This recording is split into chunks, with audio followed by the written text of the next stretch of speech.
अनि तिनीहरूलाई कसरी लिने भन्ने कुरा हरेक मुलुकका मान्छेको हरेक विद्वानको आफ्नो खुसीको कुरा हो र राजनीतिक शास्त्रको जहाँसम्म कुरा छ जुनसुकै किसिमको राजनीतिक शास्त्र चाहे त्यो मार्क्सवाद होस् या त्यही भनेका अरू कुराहरू हुन् तिनीहरूलाई पनि यदि पृथ्वी पदभन्दा अलग गरेर यसको विपरीत गयौँ भने ती खोक्रा हुन्छन् ती असफल हुन्छन् र भइ पनि रहेका छन्।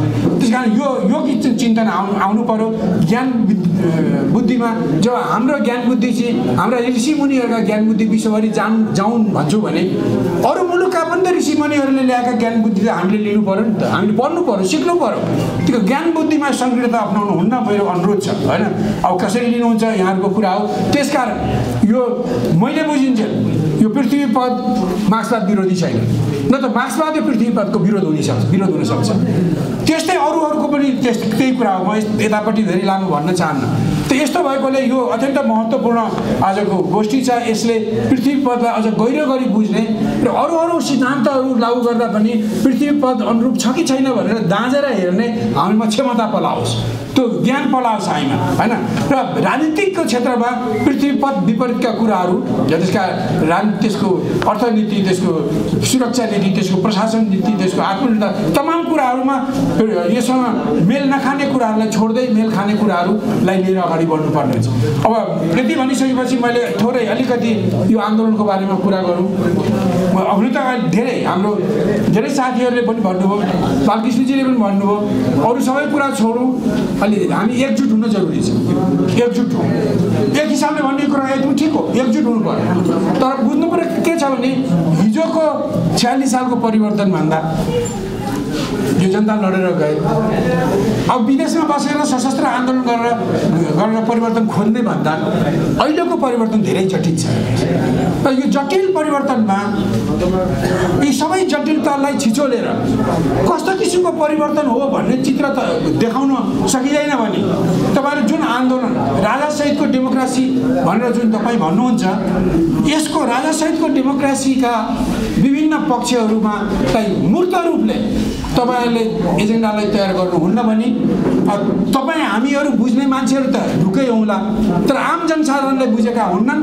र संसदवादी पक्ष विपक्षका दलहरूले जुन ढङ्गले यो अभियानलाई प्रतिगामी हो, निरङ्कुश हो, राजा आएदेखि मुख थुन्ने राजा आउँछन्, जेल हाल्ने राजा आउँछन्, विकास रोक्ने राजा आउँछन् भनेर जुन हल्ला गरिरहेका छन्, त यस्ता कुराहरूलाई यी होइनन्।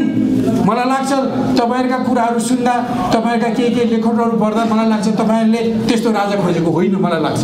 तर यो कुरो सिपी मैनालीले मात्रै बुझेर भएर सब गाउँका खेत खलिहानका मजदुरहरूले, किसानहरूले, बुद्धिजीवीहरूले, स्कुल पढाउने शिक्षक विद्यार्थीले बुझ्नु पर्यो नि त। त्यो नबुझाइकन तपाईँ हामी 100 जनाले, 50 जनाले, 100 जनाले, 500 जनाले, 1000 जनाले बुझ्यौँ अरे, तर त्यसलाई व्यापक रूपमा जनतामा लाँदैनौँ भने जनताले कसरी बुझ्ने हो। अब ती संसदवादी दलले भन्छ हाम्रा 5 लाख छन्, हाम्रा 8 लाख छन्, हाम्रा 10 लाख कार्यकर्ता छन् भन्छन्। उनीहरूको दिनै पिछेको कामै के छ? यो तपाईँहरूले सुरु गरेको आन्दोलन अभियानको अपचित्रण गर्ने, गलत चित्रण गर्ने, उल्टो कुरो सुनाउने, मान्छेलाई भड्काउने बाहेक उनीहरूको अर्को कामै छैन।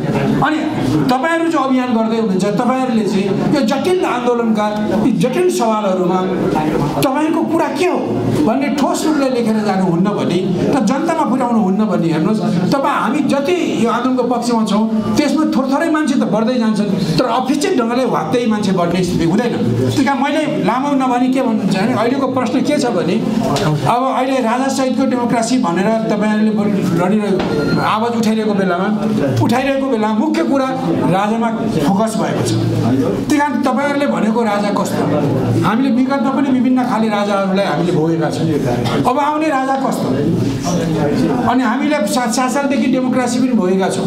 अब आउने डेमोक्रेसीको आयामहरू के हुन्? हामीले 63 सालको संविधान सभाले दिएको संविधान पछि एउटा व्यवस्था पाएका छौँ, सुधारिएको संसदीय व्यवस्था, त्यो पनि असफल भइरहेको छ। त्यसलाई पनि परिवर्तन गर्ने भन्नुहुन्छ, त्यो कार्यक्रम कस्तो? र चौथो कुरो, अब देशमा जुन यी संसदवादी दलहरूले जो भत्ताभुङ्ग पारेर देशलाई तहस-नहस पारेका छन्, यो देशको निर्माण गर्ने आर्थिक सामाजिक कार्यक्रम कस्तो? यी 4टै विषयमा तपाईँहरूले आफ्ना विज्ञहरूसँग, साथीभाइहरूसँग बसेर छलफल गरेर यी सबैको एउटा स्पष्ट जवाब राखेर त्यसको यी 4वटै कुराको सम्बोधन गर्ने, कस्तो राजा, कस्तो प्रजातन्त्र, कस्तो व्यवस्था, कस्तो आर्थिक सामाजिक परिवर्तनको कार्यक्रम, यी सबै कुरालाई समेटेर त्यसलाई जनताको बिचमा लाने काम भएन भने यसलाई विरोधीहरूले संसदवादी दलहरूले फैलाएका भ्रमहरूलाई चिर्न सजिलो हुन्न र यसले अपेक्षित प्रगति गर्न अपेक्षित गतिको साथमा प्रगति गर्न अप्ठ्यारो हुन्छ। त यो कुरा राख्दै मैले यहाँभन्दा बढी कुरा नगरौँ, मलाई मेघराजजीले कोट्याउँदै हुनुहुन्छ मैले बुझेको छु। तर यति भन्दै मैले धेरै कुरा पनि किन भन्ने यी कुराहरूमा जाँदा मलाई एउटा के लाग्छ भने अहिलेको परिवर्तन गर्ने शक्ति यो देशको दुरावस्था ल्याउने शक्तिहरू संसदवादी दलहरू हुन्। मैले एकचोटि नाम लिँदा केही फरक नपर्ला, ती दलहरू काङ्ग्रेस हुन्, एमाले हुन्, माओवादी केन्द्र हुन्, एस हुन् र उनका सहयोगीहरू। उनीहरूले नि यस्तो ल्याए र उनीहरूले आफूलाई सुधारुन् भनेर जनताले भनेका छन्। विस्थापित राजाले पनि पटक पटक सुधार्ने कुरा गरेका छन्, तर यिनीहरूले आफू सुध्रिने कुनै लक्ष्य नै देखाएका छैन। त यस्तो स्थितिमा अहिले यिनीहरूले यसरी गलत काम गरे भनेर जाँदा मैले सुने कतिपय साथीले भन्नु यी कम्युनिस्टहरूले यस्तो गरे, कतिले भने काङ्ग्रेसहरूले यस्तो गरे। यो गलत कुरा हो। अहिलेको आन्दोलनमा देशभक्तहरू काङ्ग्रेसका पनि छन्, कम्युनिस्टका पनि छन्, राष्ट्रवादीका पनि छन्, अरू कम्युनिस्ट नभएका वामपन्थीका पनि देशभक्त छन्। तपाईँले सारा कम्युनिस्टलाई एउटै डालोमा राखेर सबैलाई विरोध गर्दा तपाईँसँग को आउँछ? मलाई पनि आउन अप्ठ्यारो पर्छ। सबै कम्युनिस्ट देशद्रोही छैन।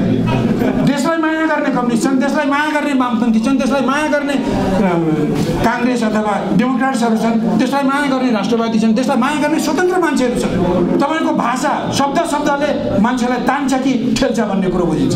यहाँ आएर कम्युनिस्टलाई निन्दा गर्नुहुन्छ भने हो देशद्रोही कम्युनिस्टको निन्दा गर्नुहोस्, त्यसमा म दुई हात उठेर समर्थन गर्छु। देशद्रोहीको विरोध गर्नुहोस्, कम्युनिस्टको होइन। देशद्रोहीको विरोध गर्नुहोस्, काङ्ग्रेसको होइन।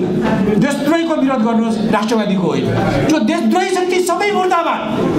तर सबै देशद्रोहीहरू एकताबद्ध हुनुपर्छ, एकजुट हुनुपर्छ, तब मात्रै परिवर्तन ल्याउनुपर्छ। यो परिवर्तन केटाकेटीको फितकौली खेलेको खेल होइन। बाह्य शक्तिहरू यसको पछाडि छन्। यहाँभित्र उनीहरूका धेरै ताबेदारहरू, उनीहरूका दलालहरू यहाँ सत्तामा छन्। धन सम्पत्ति पैसा उनीहरूको हातमा छ, राज्य उनीहरूको हातमा छ। केटाकेटी आए गुलेली खेलेर गए भने जसरी परिवर्तन हुन्छ? गम्भीरतापूर्वक सोच्नुहोस् तपाईँहरू। कार्यक्रम ल्याउनु पर्यो, सबै खाले देशभक्तलाई एकजुट गर्न सक्नु पर्यो, आफू पनि मिल्नु पर्यो, राष्ट्रवादी पनि मिल्नु पर्यो। एक खाले राष्ट्रवादीले अर्को खाले राष्ट्रवादी सङ्गठनमा गएकोले कारवाहीको धमास गरेको मैले देखेँ।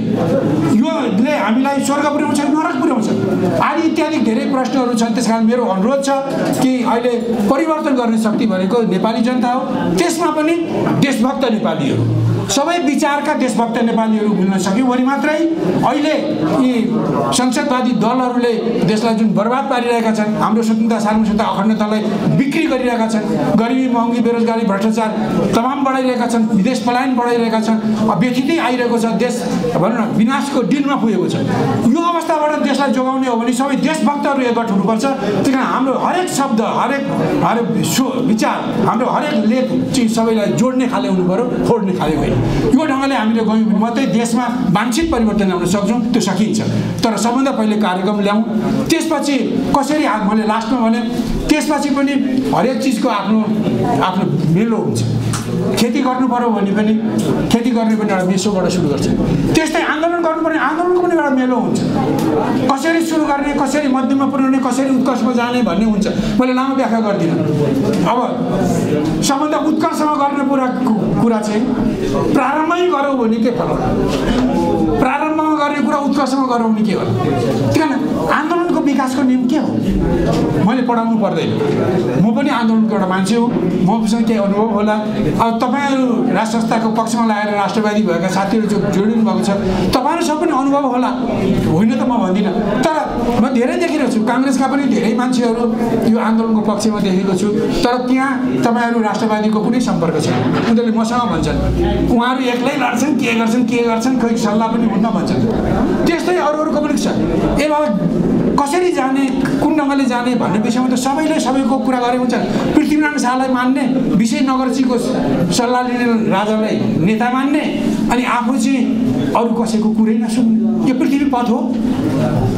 त्यसकारण यी सबै विषयमा यहाँहरूको गम्भीर यहाँले चिन्तन मनन गर्नुहुनेछ भन्ने कुरा गर्दै मैले आखिरमा हाम्रो मभन्दा धेरै वृद्ध उमेरको हाम्रो आजको प्रमुख अतिथिको समय बिचेर मैले बोलेँ, मलाई क्षमा गर्नुहोला। मैले आफ्नो मन्तव्य यहाँ हस्त धन्यवाद। लामो चर्चा गर्नु पर्दैन, तर पनि पहिलो कुरा के हो भने मलाई पनि येल्लो प्यागोडामा आजकै दिन 12:30 बजेको निमन्त्रणा थियो। यहाँ आएर मैले बुझेँ किन त्यो भेन्यू त्यो ठाउँ सरेछ। मैले आज आएर थाहा पाएँ कि त्यहाँ एउटा होटलमा एउटा त्यसको हलमा शान्तिपूर्वक एउटा प्रवचन गोष्ठी राख्दा पनि यी सत्ताधारीहरूले त्यसलाई सहन गर्न सकेनन्। यिनीहरूले आफूलाई जतिसुकै लोकतन्त्रवादी भने पनि यिनीहरू निरङ्कुशतावादी हुन्, यो यसले स्पष्ट गर्दछ। मैले तपाईँलाई के भनौँ भने संविधान सभाले बनाएको संविधानको 274 धाराको 1 नम्बर उपधारामा स्पष्ट ढङ्गले लेखिएको छ, देशको सार्वभौम सत्ता, देशको स्वाधीनता, देशको अखण्डता, भौगोलिक अखण्डता र जनतामा निहित सार्वभौम सत्तालाई प्रतिकूल नहुने गरी सबै परिवर्तन गर्न सकिन्छ। यहाँ यो संविधानले दिएको अधिकार हो कि यो आन्दोलनले ल्याएको गणतन्त्र होइन। यो बाह्य शक्तिको दबावमा यहाँका केही महत्त्वाकांक्षी व्यक्तिहरूले यो निषेधको राजनीतिलाई अवलम्बन गरेर 2065 सालको जेठ 15 गते थुपरेको गणतन्त्र हो र यो गणतन्त्रमा पनि परिवर्तन ल्याउन पाइन्छ। यो संविधानले स्पष्ट लेखेको छ, शान्तिपूर्वक यसमा परिवर्तन गर्न सकिन्छ, 2/3 बहुमत ल्याएर परिवर्तन गर्न सकिन्छ भन्छ। यो संहितामा परिवर्तन गर्न सकिन्छ, धर्मनिरपेक्षतामा परिवर्तन गर्न सकिन्छ, अरू धेरै धेरै नीतिहरूमा परिवर्तन गर्न सकिन्छ, संविधानमा भएका प्रावधानहरू परिवर्तन गर्न सकिन्छ। यो संविधानले दिएको परिवर्तन गर्न दिएको आधार हो। र जब परिवर्तन कुनै चिज परिवर्तनीय छ भने त्यो परिवर्तनको पक्षमा जनमत बनाउन किन पाइँदैन? यदि गणतन्त्रलाई हटाएर राष्ट्र संस्था ल्याउँ भन्ने व्यक्तिहरूले किन राष्ट्र संस्था ल्याउनु पर्यो, कस्तो राष्ट्र संस्था ल्याउनु पर्यो भन्ने विषयमा विचार जनमत बनाउनको निम्ति शान्तिपूर्वक यस्ता सभा गोष्ठी जुलुसहरू किन गर्न पाउँदैन?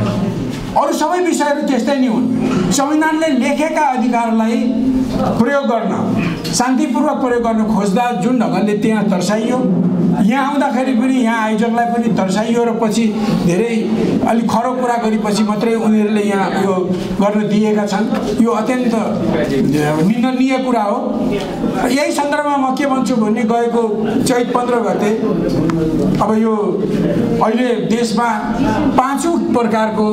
5औं तहको परिवर्तन हुँदैछ, हुने सङ्घारमा पुगिसकेको छ। 7 सालको एउटा, 17 सालको दोस्रो, 46 सालको तेस्रो, 63 साल र 72 सालमा टुङ्गिएको चौथो र अहिले 5औं परिवर्तनको सङ्घारमा देश पुगिसकेको छ। अघि हाम्रो सञ्चालक मेघनाथज्यूले पनि धेरै कुरा बताउनु भयो, कस्ता कस्ताहरू आन्दोलनहरू उठिरहेका छन् र त्यसमा पनि अहिले त्यो परिवर्तनमा महत्त्वपूर्ण विषय अहिले यो व्यवस्थामै परिवर्तन गर्ने माग पनि मुखरित भइरहेको छ। त यस्तो स्थितिमा यो त्यो चैत 15 गते भएको शान्तिपूर्ण जनप्रदर्शन र सभाको कार्यक्रम, जनसभाको कार्यक्रममा आयोजकहरूका केही कमजोरीहरू, केही लापरवाही भयो होला, केही असावधानी भयो होला, तिनलाई दुरुपयोग गर्दै सत्ताधारीहरूले नै एकदम निरङ्कुशतापूर्वक योजनाबद्ध ढङ्गले त्यस दिनको कार्यक्रम मात्रै असफल पार्न होइन, यो परिवर्तनको अभियानलाई समेत असफल पार्ने उद्देश्यले जुन निष्पक्ष दमन गरियो योजनाबद्ध ढङ्गले, त्यस किसिमको दमनलाई म सिपी मैनाली, हाम्रो पार्टी नेकपा माले, हामी सम्बद्ध अरू सबै संस्थाहरूले त्यसलाई घोर विरोध गर्दछौँ।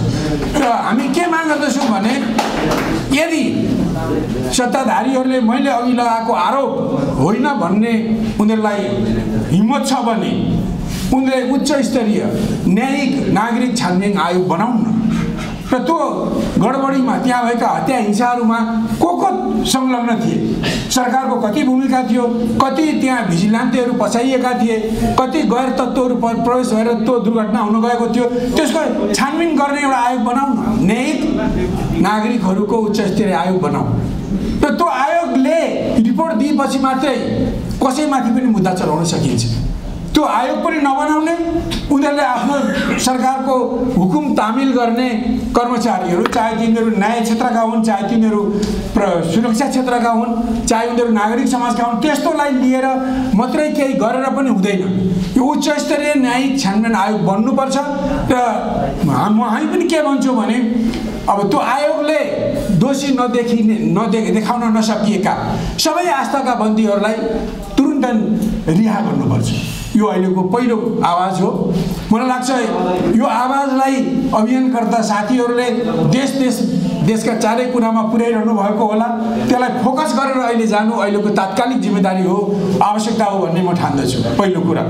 दोस्रो, यो बडो महत्त्वपूर्ण कुरा विषय पृथ्वी पथको सन्दर्भमा छलफल गर्ने, प्रवचन गर्ने कुराहरू भए धेरै। यसका पूर्ववक्ता साथीहरूले धेरै भन्नुभयो।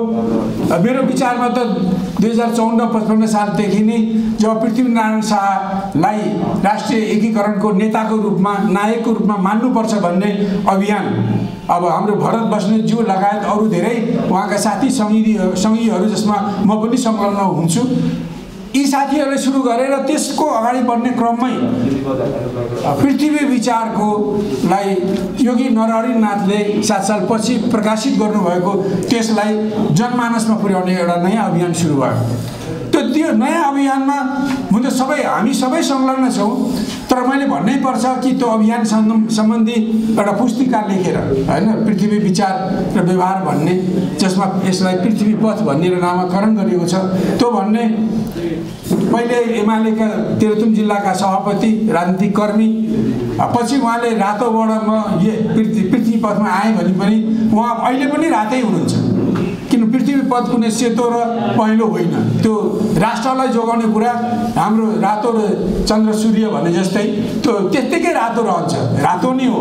र त्यस बेलादेखि खगेन्द्र प्रसाई सिटौला र हाम्रो भरतजीहरूले यसलाई त्यो किताबको रूपमा प्रकाशित गर्दै यसको विषयमा बहस छलफल गर्दै जाने क्रममा आज देशका विस्थापित राजाले समेत यो 2082 सालको नववर्षको सन्दर्भमा जारी गरेको मन्तव्यमा त्यसको उल्लेख, महत्त्वको साथ त्यसलाई उल्लेख गर्नुभएको छ।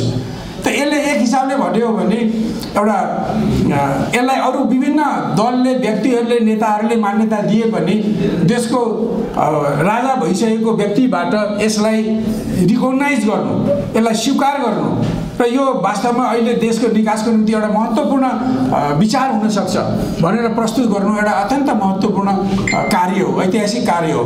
त्यो कार्य पछि तपाईहरुले जुन आयोजना गर्नुभएको छ, म दुवै साथीहरू खगेन्द्र सिटौलाजी, हाम्रो भरत बस्नेतजी र अरू सबै जो हामी त्यसमा संलग्न भयौँ, त्यसका विभिन्न गोष्ठीहरूमा मैले देखेको छु। जगवानजी आउनुभएको थियो, अरू धेरै शास्त्रदत्त पन्त आउनुभएको थियो, अरू धेरै विचारकहरू त्यसमा सामेल भएका थिए। मैले सबैको नाम लिन सक्दिनँ, म पनि पिउँछु, कहिले आएर बोलेको थिएँ, होइन। त्यही कारण हामी सबै यसको निम्ति धन्यवादका पात्र छौँ। यसलाई हामीले सशक्त ढङ्गले अगाडि बढाउँ भन्ने यो एउटा। र मैले यहाँनिर के भनौँ भने कतिपयहरूको लागि यो चाहिँ भर्खरै झुलुक्क आएको विचार जस्तो लागेको होला, होइन। त्यो 250 वर्ष अगाडि यसको जन्म भएको, जब पृथ्वीनारायण शाहको निधन 1831 को माघमा भयो। त्यसको सायद 1 महिना जति अगाडि नुवाकोटको दरबारमा सबै भाइ भारदारहरू, आफ्नो निकटका मानिसहरू, आफूलाई पालन तालन गर्ने सबैलाई भेला गरेर उहाँले मैले आफ्नो अनुभव तपाईँहरूलाई, तिमीहरूलाई सुनाए, तिमीहरूले आफ्नो सन्तानलाई सुनाउला, तिम्रा सन्तानले हाम्रा सन्तानलाई सुनाउलान् र उनीहरूले यो गोर्खा अथवा यो नेपाललाई थामी खालान् भनेर उहाँले जुन आफ्नो अनुभव राख्नुभयो, उहाँले गर्नुभएका कामहरूको बडो संक्षिप्त, एकदम सठिक विवरण राख्नुभयो। त्यसको सँगालोलाई कयौँ भारदारहरूले लिखित रूपमा सुरक्षित राखेका रहेछन्। लगभग त्यो त्यस बेलादेखि 2007 सालसम्म लगभग त्यो अन्तर्ध्यानै रह्यो। कोही भाइ भारदारहरूले पढ्ने गरे होला, तर त्यो चाहिँ सार्वजनिक हुन सकेन। 7 सालको परिवर्तनपछि योगी नरहरिनाथले त्यसलाई जुन मेहनतको साथमा त्यसलाई खोजी नीति गरेर त्यसको भूमिकासहित त्यसको सबै नेपाली साधारण भाषामा, नागरिक भाषामा पनि त्यसको अर्थ बुझाउँदै त्यसको प्रकाशन गर्नुभयो। दार्जिलिङमा त्यसको प्रकाशन भयो, त्यसपछि काठमाडौँमा प्रकाशनहरू भए। त्यसरी आउँदै जाने क्रममा अब पछाडि त्यसको मूल्य र महत्त्व चाहिँ अब जुन ढङ्गले देशमा परचक्रीहरूको चाहिँ यहाँ राईदाई चल्न सुरु गर्यो, यहाँ सिद्धान्तहरू जम्मै विदेशमुखी भए, चाहे मार्क्सवादी विचार भन्नुहोस्, चाहे डेमोक्रेटिक सोसियलिजम भन्नुहोस्, यहाँसम्म कि राष्ट्रवादी विचार पनि विदेशमुखी भयो। त्यस्तो स्थितिमा स्वदेशमुखी विचारको खोजीको क्रममा यी दुई साथीहरूले, खगेन्द्र सिटौला, भरतजी अनि अरू तमाम साथीहरूले चाहिँ अगाडि सारेको विचार आज एक किसिमले भनौँ त्यसले देशमा एउटा मान्यता पाएको छ र त्यसलाई सबैले गौरव अगाडि बढाउनु जरुरी छ। मैले यस विषयमा अरू धेरै नभनौँ, उहाँको किताब खगेन्द्र सिटौलाजीको किताब चाहिँ पैरवी प्रकाशनले प्रकाशित गरेको, पैरवी प्रकाशनको पुस्तक गृहमा पनि त्यो पाइन्छ, उहाँले भनिसक्नुभयो, मैले त्यसलाई नदोहोऱ्याउँ। र अरू पनि धेरै त्यस सम्बन्धी पुस्तक पुस्तिकाहरू छन्, ती पनि खोजौँ होइन। र मूल पाठ पनि धेरैहरूले लेख्नु भएको छ होइन। अर्जुन ग्यावालीले पनि नेपालको इतिहास भन्ने किताब लेखेर त्यसलाई मूल पाठसहित त्यसको नेपालीकरण पनि राख्नु भएको छ। यी कुराहरूको अध्ययन गरौँ र यो 250 वर्ष अगाडि नेपालको भूमिमा नेपालको एकीकरणको सङ्घर्षबाट जन्मिएको एउटा सिद्धान्त हो। अघि नै साथीहरूले भनिसक्नु भएको छ वक्ताहरूले कि पृथ्वीनारायण शाह तत्कालीन नेपालमा जो कि 2224 विभक्त थियो, दक्षिणपट्टि ब्रिटिसहरूले उपनिवेश बनाइरहेका थिए र उनीहरू चीनतर्फ जान नेपाल भएर बढिरहेका थिए। त्यस्तो स्थितिमा यदि नेपालका हामी सानातिना राज्य रजौटाहरू एकजुट नहुने हो भने हामीले तिनीहरूको यो प्रहारलाई, उनीहरूको विस्तारलाई हामी रोक्न सक्दैनौँ। त्यस कारण हामीले सबै मुलुकहरू एकजुट भएर यो हाम्रो हिमवत खण्डमा भएका जति 2224 छौँ हामी एकजुट भएर बस्यौँ भने मात्रै हामी आफ्नो पहिचानलाई, हाम्रो अस्तित्वलाई, हाम्रो आफ्नो मान्यतालाई, हाम्रो दर्शनलाई, सिद्धान्तलाई, सबै धर्म संस्कार संस्कृतिलाई जोगाउन सक्छौँ भन्ने विचार। अब यसलाई त्यस बेलाको जमानामा दैवी विचार भने पनि भयो कि त्यति बेला 2224 राजा रजौटाहरूमध्ये अरू कुनै राजाले यस ढङ्गले सोच्न सकेन र पृथ्वीनारायण शाह जो गोर्खा भन्ने एउटा कमजोर गरिब काठमाडौँ छेउको राज्यको राजाले यसलाई सोच्नु एक किसिमले दैवी विचार भने पनि भयो, डिभाइन थट होइन। अब यसलाई धेरैले गोरखनाथको भनौँ आशीर्वाद पनि भन्न सक्लान्। अब विभिन्न ढङ्गले त्यसलाई अर्थाए भने एक अर्थमा त्यो अत्यन्त महत्त्वपूर्ण विचार हो, त्यो दुर्लभ विचार हो होइन। त्यस्तो विचार आएको छ र त्यसमा उहाँले आफ्नो रणनीति, मैले लामो व्याख्या गरिनँ यसको, उहाँको सङ्घर्षका रणनीतिको बारेमा उल्लेख गरिएको छ। उहाँले आफ्नो अनुभव पनि बताउनु भएको छ। अब लामो व्याख्या नगरौँ, उहाँले कसरी चाहिँ देश चाहिँ हाम्रो मुलुक चाहिँ दुई ढुङ्गा बिचको तरुल रहेछ। दक्षिणको सम्राट बडो चतुर छ, अङ्ग्रेजीमा त्यसलाई कनिङ भने हुन्छ, बडो कनिङ छ। उत्तरको सम्राटसँग घाह गर्नु, दक्षिणकोसँग होस गर्नु र भन्ज्याङमा किल्ला बाँध्नु, आफ्नो सुरक्षा गर्नु। एक दिन त हामीलाई चिथोर्न आउँछ, त्यस बेला पनि जाई कटक नगर्नु, झिकी कटक गर्नु। आफ्नो न्यु खोजेर लड्न नजानु, न्यु खोजेर आयो भने प्रत्याक्रमण गर्नु। पृथ्वीनारायण शाहको यो दिव्य उपदेशमा यो कुरा लेखेको छ। यही कुरालाई लागू गरेर 2043-44 सालतिर 45 सालतिर तत्कालीन राजा वीरविक्रम शाहदेवले नेपालमा भन्ज्याङमा किल्ला कस्नु भने जस्तै भन्ज्याङमा अब किल्ला कस्नुभन्दा नेपालको आर्मीसँग पनि केही एन्टी एयरक्राफ्ट गन चाहिन्छ। अब कसैले केही गरिहाल्यो भने पनि केही घन्टा रोक्न, केही दिन रोक्नको निम्ति पनि चाहिन्छ भनेर अब भारतबाट त लिन खोज्दा भारतले नदिएपछि उहाँले चीनसँग किन्नुभयो।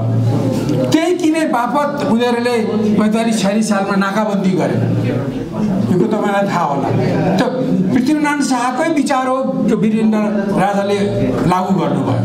त यसरी यो बाहेक अरू धेरै कुरा छ। कसरी देशको अर्थतन्त्र, आत्मनिर्भर अर्थतन्त्र बनाउने त्यसको विषयमा पनि लेखेको छ। म लामो नभनौँ त्यसको विषयमा। कसरी हामीले उद्योग धन्दा खोल्ने, हामीले आफ्नै उत्पादन बढाउने र आफ्नो उत्पादन विदेशमा बिक्री गरेर नगद खैचने, नगद लिएर आउने। हामीले आफ्नै संस्कृति, बरु नेवारहरूको संस्कृतिलाई नाचगान हेरौँ, हामीहरूले विदेशको नटुवाईहरूको संस्कृति नहेरौँ, त्यतापट्टि खर्च नगरौँ, मन पनि बिगार्छन्, धन पनि कुम्ल्याउँछन् भन्ने जस्ता कुराहरू गरेर उहाँले चाहिँ देशको सबै नीतिहरू उहाँले एउटा नेपालको एकीकरणको सुरु गरेर एउटा रजौटाबाट राज्यको रूपमा नेपाललाई परिवर्तन गर्नुको निम्ति त्यो राज्यको जस्तो अर्थनीति हुनुपर्थ्यो, जस्तो प्रशासन नीति हुनुपर्थ्यो, जस्तो त्यसको विदेश नीति हुनुपर्थ्यो, जसको सुरक्षा नीति हुनुपर्थ्यो, यी सबै पक्षमा त्यो दिव्य उपदेशमा थोरथोरै भए पनि अत्यन्त गहकिला घटलाग्दा कुराहरू राख्नुभएको छ। तीमध्ये अधिकांश अहिलेको अवस्थामा पनि सान्दर्भिक छन्, कार्यान्वयन योग्य कुराहरू छन्। त्यही कारण आज हामीले पृथ्वी पथको विषयमा त्यसलाई कार्यान्वयन गर्ने भन्नेको कुरा हाम्रा यी सबै विषयहरूमा मैले अघि जो नाम लिएँ ती सबै विषयमा त्यसका सान्दर्भिक कुराहरूलाई महसुस गरेर त्यसलाई कार्यान्वयन गर्नु नै आजको महत्त्वपूर्ण कुरा हो भन्ने मलाई लाग्दछ। त्यस कारण यो पृथ्वी पथ सम्बन्धी यो कुरा नयाँ होइन, केही साथीहरूलाई नयाँ लागे पनि 250 वर्ष पुरानो हो र हाम्रै मुलुकमा पनि 7 सालपछिदेखि यसको चर्चा भएको हो र पछिल्लो पटक 50 को दशकदेखि यो चर्चामा आएर आज यो उत्कर्षमा पुगेको छ। र म भन्छु यो अभियानका साथीहरूले अब यो पृथ्वी पथ सम्बन्धी पृथ्वीनारायण शाहको त्यो दिव्य उपदेश, त्यसको अझ सरल नेपाली व्याख्या र तत्सम्बन्धी अन्य अरू पनि कतिपय दस्तावेजहरू सङ्ग्रहित गरेर यसलाई 10औं हजारको केही लाखौँको सङ्ख्यामा छाप्नु र यसमा जनताको बिचमा पुर्याउनु र यसलाई अहिलेको आन्दोलनको एउटा गाइडिङ आइडियोलोजी बनाउनु अत्यन्त आवश्यक छ भन्ने म ठान्दछु। आदरणीय मित्रहरू, मैले यिनीहरू एउटा छोटो कुरा के भन्छु भने दुनियाँमा ज्ञान बुद्धिको कुनै सीमा हुँदैन। हरेक मुलुकमा हरेक युगमा ज्ञान बुद्धि बढेका बढै छन्। अहिले नयाँ विश्वमा आधुनिक जमानामा आएपछि नयाँ नयाँ सिद्धान्तहरू शास्त्रहरू आएका छन् र सिद्धान्त र शास्त्रहरू हेर्नुहोस् यी सीमातीत हुन्छन्, यी सीमाबद्ध हुँदैनन्। हामीले जसरी हाम्रा ज्ञान गुणहरू हाम्रो प्राचीन वैदिक धर्म संस्कृति संस्कार हाम्रा ज्ञान गुणका आध्यात्मिक चेतहरू छन्, ती कुराहरू महत्त्वपूर्ण रहेछन् र ती कुराहरू हामीले विश्वमा पनि पुर्याउँ भन्ने हामी सोच्छौँ र हामीले गर्व गरौँ। 2-3 जना साथीले भनिसक्नुभयो कि हाम्रो पृथ्वीनारायण शाहको पृथ्वीपथ जस्तै काम त चीनमा पनि लागू भयो भन्नु। त चीनका मान्छेहरूले चाहिँ यो नेपालीहरूले पृथ्वीपथ जस्तै काम गरे चिनियाहरूले भनेर भनेको कुरालाई अब नेपालीहरूको कुरा चाहिँ हस्तक्षेप भएको होइन, उनीहरूको मुलुकमा पनि त्यो आवश्यकता भएर उनीहरूले त्यो कार्यान्वयन गरे। त्यस्तै विभिन्न मुलुकमा पैदा भएका सिद्धान्तहरू सबै मुलुकका सम्पत्ति हुन्। अब कुन कुरालाई कसरी लागू गर्ने, कुन कुरालाई कसरी लागू नगर्ने त्यो बेग्लै कुरा हो। नेपालमा यदि कुनै राजनीतिक शास्त्रलाई लागू गरिन्छ भने त्यो पृथ्वी विचारबाट अलग भएर पृथ्वी विचारको विपरीत गरेर त्यो लागू गर्नै सकिँदैन। तपाईँ चाहे मार्क्सवाद भन्नुहोस्, चाहे डेमोक्रेटिक प्रजातान्त्रिक समाजवाद भन्नुहोस्, चाहे राष्ट्रिय प्रजातन्त्र भन्नुहोस्, यदि उनीहरूले पृथ्वी पथको मर्मलाई बुझेनन्, त्यस मर्म विपरीत भयो भने तिनीहरू खोक्रा सिद्धान्त हुन्छ। मार्क्सवाद पनि खोक्रो हुन्छ, प्रजातान्त्रिक समाजवाद खोक्रो हुन्छ, राष्ट्रिय प्रजातन्त्र पनि खोक्रो हुन्छ। किनभने यो हाम्रो भूमिबाट हाम्रो भूमिको स्वतन्त्रता सार्वभौमिकता, यसको अखण्डता, यसको आत्मनिर्भरता, यसको आफ्नो चेत, यसको धर्म संस्कृति संस्कारलाई जोगाउँदै यसले आफू आफ्नो हैसियतले दिने देशका जनतालाई र विश्वलाई दिने योगदानहरू गर्ने काममा उनीहरूले बाटो देखाउन सक्दैनन्। त्यसकारण हामीहरूले भने शून्यवादी हुनुहुँदैन, हामीले अन्धवादी पनि हुनुहुँदैन। विश्वभरिका मानिसका ज्ञान गुणहरू सिमाना नागेर विश्वभरि छरिन्छन्।